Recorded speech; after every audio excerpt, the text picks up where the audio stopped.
Hello, and thank you for being here with me once again in the space of cheating life stories. If this video resonated with you in any way, please hit that like button and take a moment to drop your thoughts in the comments below. I genuinely read every single one of them. Your engagement and support truly mean the world to me. Thank you from the bottom of my heart. Now, let's step into this next story. When Hannah casually mentioned she was heading off for a week-long family vacation to Florida, the idea didn't raise any red flags for me. Her family made that same trip every single summer without fail. Lazy beach days stretched out under the sun, backyard barbecues filled with laughter, and the inevitable sunburns that came with it all. I even pitched in to help her pack her suitcase. At the airport, she kissed me goodbye, promised faithfully that she'd call every single night, and gave me that warm, sweet, disarming smile, the one that always had a way of convincing me she still loved me deeply.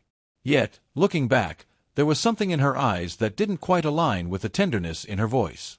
I dismissed it as nothing more than pre-trip stress. I really should have paid attention to that quiet instinct nagging at the back of my mind. The initial couple of days passed without incident.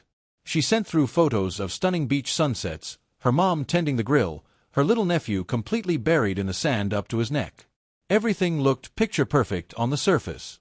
But her messages carried a noticeable distance, short, clipped, almost mechanical, as though she were simply ticking off a daily obligation rather than sharing genuine moments.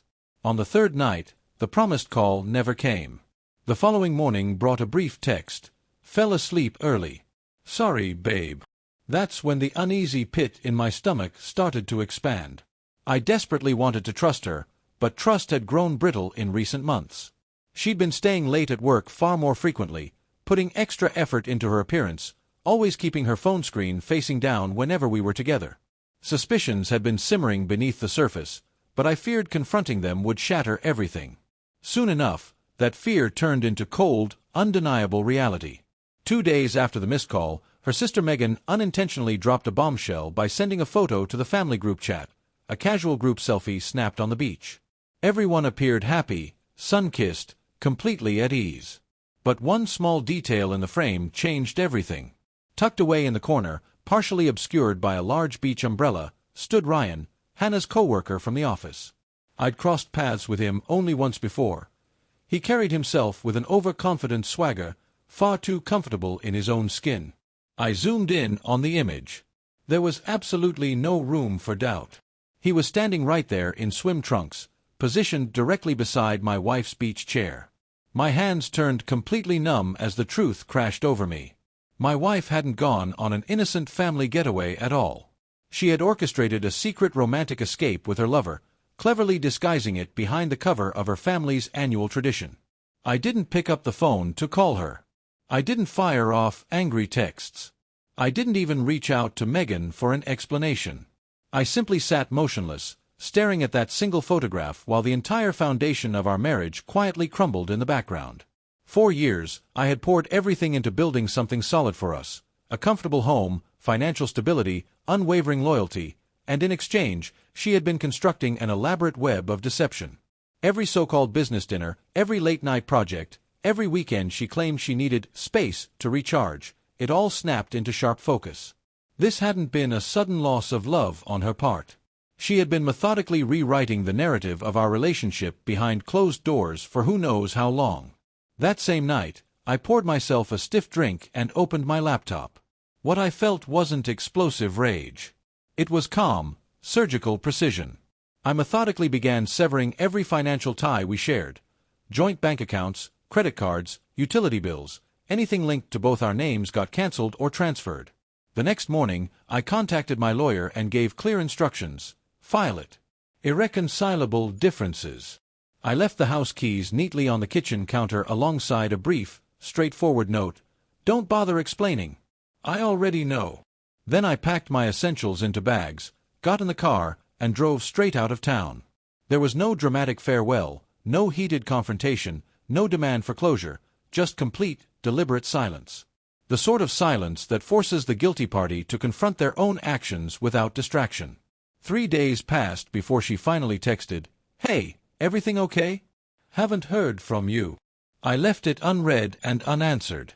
I could picture her on the return flight home, likely sitting beside Ryan, perhaps holding his hand, maybe even chuckling over the fantasy future they imagined building together once the dust settled. But when she walked through the front door of our house, all she encountered was emptiness. My half of the closet stood bare, my side of the bed untouched, and that short note waited patiently on the counter like a quiet accusation. No shouting matches, no slammed doors, just the stark reality of my absence staring back at her. The flood of messages arrived almost immediately afterward. "Please, can we talk? It's not what you think. I swear he just came to surprise me." Then came the one that sealed it beyond any shadow of doubt. "Who told you?" That single question confirmed every suspicion without her ever intending it to. I didn't reply to a single message. She escalated by calling my mother, reaching out to mutual friends, even contacting my boss, all while playing the role of the devastated, heartbroken wife desperately searching for answers. But by then, I had already blocked her number and profiles everywhere. I wasn't interested in revenge plots or public humiliation. All I wanted was genuine peace, and true peace required removing myself entirely from the life she had poisoned. About a week later, Megan phoned me directly. Her voice trembled noticeably. "She's a complete mess right now, Mark." She finally admitted everything. Ryan really was there with her the whole time. Their mom discovered the truth and made him leave the trip immediately. I remained quiet on my end of the line. After a heavy sigh, Megan added softly, "You made the right decision by walking away. She's only now beginning to grasp exactly what she's thrown away." I thanked her for the update, ended the call politely, and sat in the stillness of my temporary space. The sharp pain of betrayal slowly ebbed away, replaced by something purer and more final: closure. Months rolled by. I relocated to Denver for a fresh job opportunity, settled into a new apartment, embraced an entirely new city, and began rebuilding from the ground up. Occasionally, long emails from Hannah would land in my inbox, pages filled with apologies, excuses about overwhelming stress, feelings of loneliness, moments of weakness, but I never clicked to open them. Some injuries mend more completely when left undisturbed. I didn't require her regret to move forward with my life. Her complete absence was more than sufficient. A full year later, a mutual acquaintance shared an update. Ryan had moved on to someone else entirely. Hannah was now living alone, stuck in a job she despised, still occasionally voicing how differently things might have turned out if only circumstances had shifted. I didn't feel a surge of satisfaction or bitterness. I simply registered a quiet sense of liberation. The instant she elected deception over honesty, she forfeited any claim to remain part of my future.